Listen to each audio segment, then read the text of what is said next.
بص كده بعد مباراة نهضة بركان أمام الوداد المغربي. المباراة دي طبعا في الجولة 19 من الدوري المغربي 2023.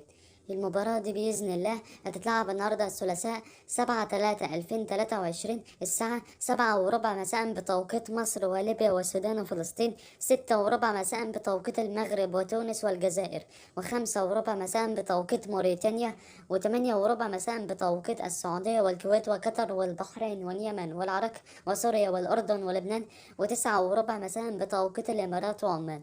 مع القنوات الناقلة فهي المغربية الرياضية بصوت ملك محمد العدالي. طبعا ملعب المباراة هو الملعب البلدي ببركان. اشترك في القناة وفعل زر الجرس واعمل لايك للفيديو. أهم حاجة ما تنساش تتوقع نتيجة المباراة في التعليقات. والسلام عليكم ورحمة الله وبركاته.